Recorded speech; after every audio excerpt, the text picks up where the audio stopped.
Ese ashimwe bene data, ndabasuje mu izina rya Yesu. Imana y'amahoro ikomeze ibane namwe aho muherereye hose mu mpande enye z'isi. Imana ikomeze ibiteho kandi bagirire neza. Tugeze muri wa mwanya mwiza wo kuba imbere y'Imana, tugiye gutangira dusenga. Data wa twese uri mu ijuru, turagushimiye, tugushimiye kuri Imana itwitaho, Imana ibana natwe uko bwije n'uko bukeye. Icyubahiro ni icyawe. Tugeze mu mwanya mwiza wo kuba imbere yawe, twese utuboneze rwose, dukure umugayo wose watugaragayeho.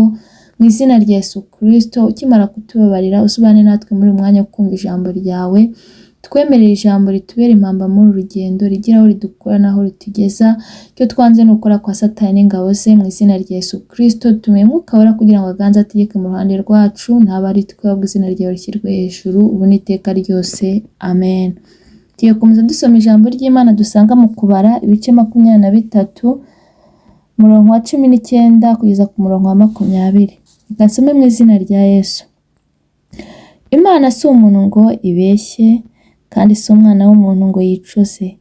Ibyo yavuze no gukora ntizabikora? Ibyavuye mu kanwa kayo no gusohoza ntizabisohoza? Dore nategetswe kubahesha umugisha, nayo yawubahaye simbasha kuwukura. Iryo ni ijambo ry'Imana. Bene data, uyu munsi iri jambo ni ryo Imana yashyize ku mutima. Ahari hari impamvu iri jambo ry'Imana rije. Hari igihe umuntu ageraho akatekereza akavuga ngo ahari se ni Imana twavuganye, cyangwa se Imana yarambeshye. Ariko ndagira ngo mbabwire ngo ijambo ry'Imana riratubwiye ngo Imana si umuntu ngo ibeshye. Imana ntijya ibeshya. Imana ibyo yavuze irabisohoza, na bya bindi yakubwiye humura izabisohoza, kuko ntago ari umuntu ngo ibeshye. Abantu bo bajya babeshya, umuntu akagusezeranya ikintu ubundi ntagisohoze. Umuntu akakubwira ngo nzagukorera iki, bigaherera aho yabivugiye. Ariko ngo Imana ntago ari umuntu ngo ibeshye. Imana yacu ntijya ibeshya, irakora. Bya bindi yakubwiye mu gihe kitari cyagera, tegereza wihanganye, izabisohoza. Bya bindi yagusezeranije izabigukorera. Nuko ikiri kubitunganya ngo izaguhe ibishyitse. Komeza wigirire icyizere, wifate nk'inyembaraga, kuko ntibeshya kandi ntabwo izagirana urubanza n'umwana w'umuntu. Humura, bya bindi yakubwiye byose izabikora cyane rwose. Imana itugirire neza. Ngo kandi ngo si umwana w'umuntu ngo yicuze. Imana ntabwo ari umwana w'umuntu ngo yicuze, ngo ivuge ngo ibyo namusezeranyije ntabwo nagomba kubimusezeranya. Hoya, Imana ntabwo ari umwana w'umuntu ngo yicuze. Ntijya yicuza ku byo yavuze, ntijya yicuza ku byo yasezeranije umuntu, irabisohoza. Humura rero, izabisohoza. Ntabwo ijya yicuza, ibyo yagusezeranyije izabikora. Imana itugirire neza. Ibyo yavuze no gukora ntizabikora? Bya bindi yakubwiye izabikora. Ni Imana ivuga bikaba, ni Imana itegeka bigakomera. Ibyo yakubwiye izabikora. Humura, igirira icyizere. Ya Mana yakoraga kera na n'ubu iracyakora kandi izakomeza ikora.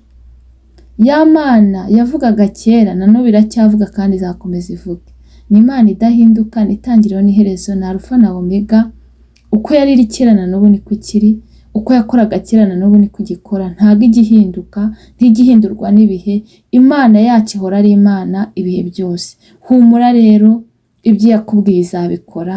Yigirira icyizere, ukomeze uyizere kandi utegereze wihanganye, kuko iri kubikoraho, iri kugira ngo iguhe ibishyitse. Humura, izabikora. Ibyavuye mu kanwa kayo no gusohoza ntizabisohoza? Iby'Imana yivugiye ntabwo yabura kubisohoza. Ntabwo Imana yacu ibeshya. Imana yacu niyo kwiringirwa ibihe byose.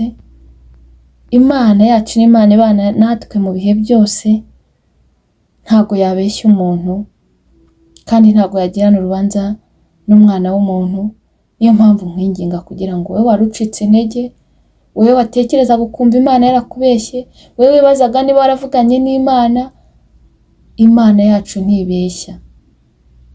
tegereza wihanganye, n'isaha itaragera, ni umunsi utari wagera, ariko ibyo yakubwiye izabisohoza, izabikorera kwiyubahisha, kuko Imana yacu ntibeshya.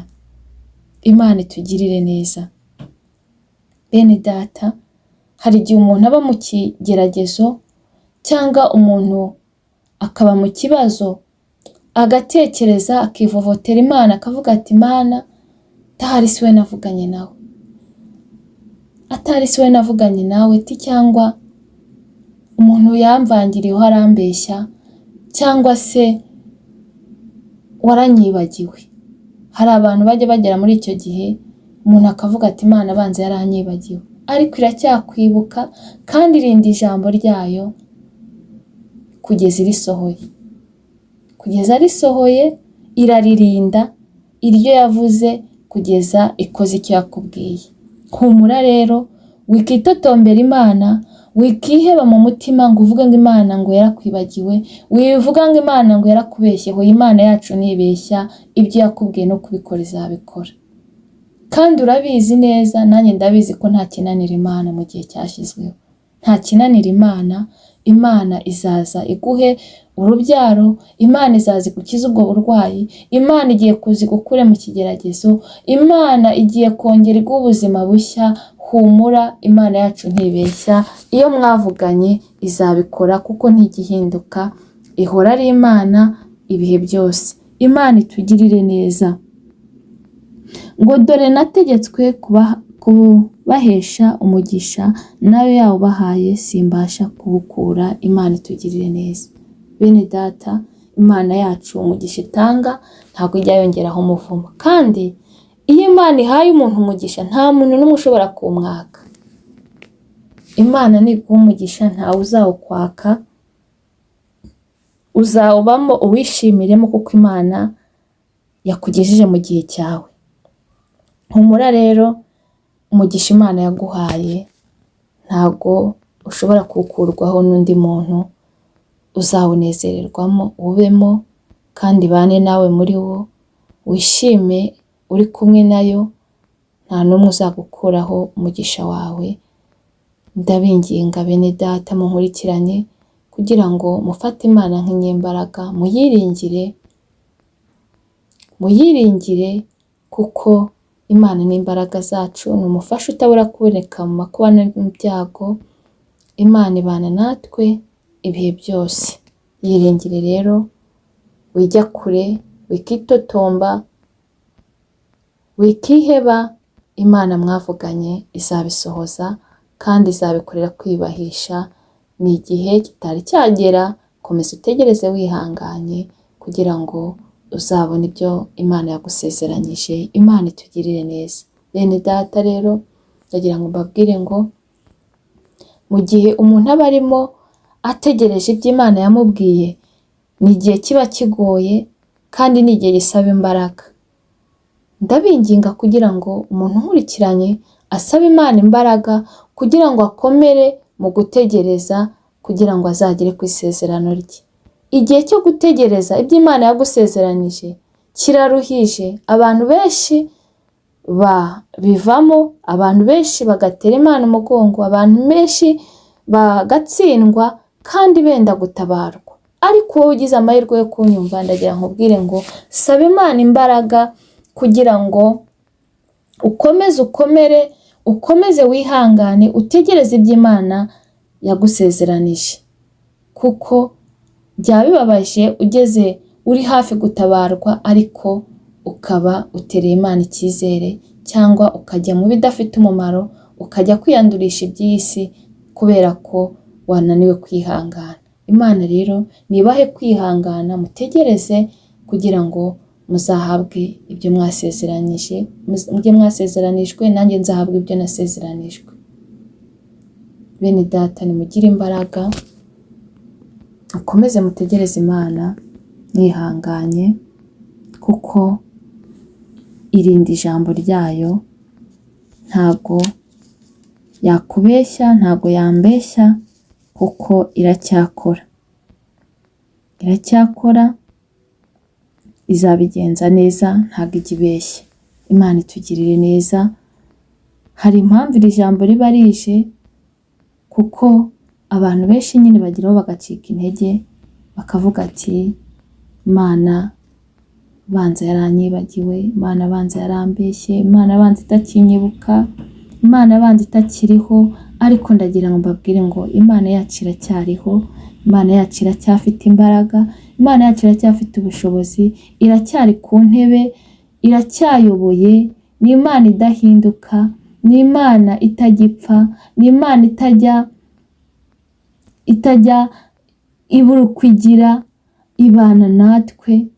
Ni Imana ikomeye, ni umwami w'abami, ni intwari ku rugamba. Ni Imana ibana natwe abantu badutaye, ni Imana ibana natwe mu bibazo, ni Imana ibana natwe mu bigeragezo, ni Imana ibana natwe mu byishimo, ni Imana itajya ihinduka. Yiringire kandi uyiringire, kandi uyiringira ntabura amahoro meza adashira. Wiringire Imana rero mwene data, uyikomezeho, kandi mu kuyiringira no kwitegereza ukomeze ukiranuke. Wirinde icyaha n'igisa nacyo, wirinde icyakujyana kure y'Imana, wirinde icyatuma utera Imana umugongo. Kiranuka muri byose, kuko n'Imana irakiranuka. Niyo mpamvu nkwinginga ngo mu gihe cyo gutegereza ibyo yagusezeranije, kiranuka, ukora ibyo Data ashaka, wirinde icyaha n'igisa nacyo, kugira ngo niza kugusubiza izasange waritwaye neza. Imana itugirire neza. Bene data, ndagira ngo mbabwire ngo nimukiranuke muri byose, mukomeze mutegereze Imana mwihanganye, nanjye nkomeze ntegereze Imana nihanganye. Ariko ndabwira n'umuntu wari ucitse intege, umuntu wari kwitotombera Imana, umuntu wari kuvuga ngo Imana yarambeshye, umuntu wari kuvuga ngo Imana yaranyibagiwe, ca bugufi aho uherereye usaba Imana imbabazi, kuko Imana yacu ntibeshya, kandi Imana yacu ntijya yivuguruza, Imana yacu ntijya yicuza. Ibyo yavuze izabikora, ibyo yakubwiye izabisohoza, ntago igihinduka. Ni ya yindi yakoraga kera, ni ya yindi yabanye n'abakera, natwe iri kumwe natwe. Niyo mpamvu nkwinginga kugira ngo niba waritereye icyizere, ca bugufi usaba Imana imbabazi, irakubabarira, ubundi wongere ujye mu murongo mwiza wo gukora ibyo Data ashaka. Imana itugirire neza. Ndabwira n'umuntu utari wakira Yesu Kristo nk'umwami n'umukiza w'ubugingo bwe, kugira ngo amwakire. Igihe ni iki kugira ngo wakire Yesu, akubere umuyobozi, akubere umujyanama, akubere inshuti. Kuko ukurikira Yesu Kristo ntabwo ari ukuyoba, ntabwo ari ukubura uko umuntu agira, nta nubwo ari ubujiji. Ni amahitamo meza. Muri Kristo tuboneramo amahoro, tuboneramo ibyishimo, tuboneramo umunezero, kandi tukaboneramo kugubwa neza, kandi ikiruta byose tukaboneramo ubugingo. Kuko Kristo niwe nzira n'ukuri n'ubugingo, ntawe uzajya kwa Data atamujyanye. Niyo mpamvu nkwinginga kugira ngo utari wamwakira uze ufate amahirwe umwakire, kuko uyu munsi niwo munsi wawe, ejo ntuhazi. Muri iyi si turi abashyitsi, ntabwo tuzayihoramo, kandi hano mu isi ntabwo ari iwacu, iwacu ni mu ijuru. Niyo mpamvu nkwinginga kugira ngo wakire Kristo, akubere umujyanama, kandi agufate ukuboko kugira ngo uzabone ubugingo buhoraho. Mwemerere rero agukure mu gitabo cyo kurimbuka, akwandike mu gitabo cy'ubugingo. Imana itugirire neza, kandi Imana ikomeze ibampere umugisha. Mwuka Wera akomeze abaganirize cyane, kuko ngewe ntabwo ndi intyoza, ariko Mwuka Wera ajya abasha kuganiriza umuntu, akamubwira uko agomba kwitwara, akamubwira icyo agomba gukora. Mwuka Wera akomeze abaganirize, kandi niwumva ijwi ry'Imana ntiwinangire umutima. Imana itugirire neza. Reka dushime Imana kubwira ijambo. Data, mu izina rya Yesu turagushimye, tugushimiye kuri Imana itwitaho, tugushimiye kuri Imana idahinduka. Mana, habwa icyubahiro kubw'aya masaha, ushimwe kubwira ijambo ryawe. Ijambo ryawe ratubwiye ngo ntabwo uri umuntu ngo ubeshye, nta nubwo uri umwana w'umuntu ngo wicuze. ngo ibyo watubwiye no kubikora uzabikora, ibyo wadusezeranyije no kubisohoza uzabisohoza. Mana natwe turagufitiye icyizere kuko hari byinshi wakoze twabonesheje amaso yacu, hari ibyo wakoze, hari ibyo wadukoreye. Mwami tuguhaye icyubahiro, turacyagufitiye icyizere. Turabizi ko uko wari kera na n'ubu ari kukiri, uko wakoraga kera na n'ubu ni kugikora. Ntuhinduka Mana, witwa ndiho, tuguhaye icyubahiro. Oh haleluya. Abankurikiranye nabo ndabasengeye, Mana bitseho, ubaye kukwizera wenyine, ubaye kukwiringira wenyine, ubaye kugufata nk'umunyembaraga. Oh haleluya. Kandi Mana nsengeye abari bacitse intege, abibazaga niba warababeshye, abibazaga niba warabibagiwe, abari bari kukwitotombera, beza ubaboneze rwose. Oh haleluya. Bejesha amaraso y'umwana wawe Yesu Kristo, babarire rwose. Ukimara kubabarira ubiteho ubagirire neza, kandi ubarindire ubugingo ko aribwo buzakubona. Oh haleluya. Mana ndabasengeye, ukomeze ubaganirize, ukomeze ubagenderere, kandi ubaye gukiranuka muri byose. Mana nsengeye abarwayi, genda ubakoreho mu izina rya Yesu, ubakize rwose. Mwami Mana kubera ko urashoboye. Wa mugore wari umaze imyaka 12 ari mugongo, ngo utambutse, ngo uri kujya kwa Yayiro, umugore agukoraho, ngo urangije uravuga ngo ninde unkozeho, ngo ko ari imbaraga imvuyemo. Ubundi ngo umugore ngo araza aravuga ngo ninjye, ngo uravuga ngo umugore, ukwizera kwawe kuragukijije. Data mwiza rero ndakwinginze kugira ngo buri muntu wese urwaye umukize, urwaye kanseri umukize, urwaye umuvuduko umukize, urwaye diabete umukize, urwaye malariya umukize. Oh haleluya. Indwara zose uzikoreho, bakoze ikiganza cyawe gikiza, baye kinini cyawe kitarura. Urakoze Mwami, dusengeye umurimo wawe, gabanya barimbuka wongera abakizwa mu izina rya Yesu Kristo. Mwami Mana ongera usuka ububyutse rwose, abari bacitse intege bongerera imbaraga. Oh haleluya. Bari bagushijwe n'amasezerano wongera ubasubize mu imbaraga. Oh haleluya. Imbaraga zawe zibane nabo.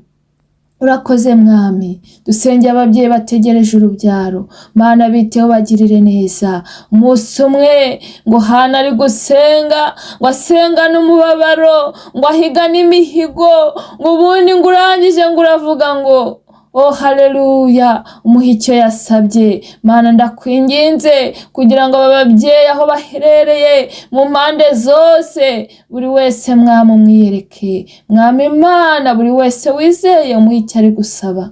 Urakoze Mwami, ngo turindire ubugingo ko aribwo buzakubona.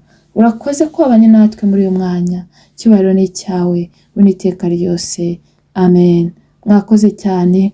Imana y'amahoro ikomeze ibiteho kandi bagirire neza, kiruta byose ikomeze barindira ubugingo. Naho ubutaha. Bye.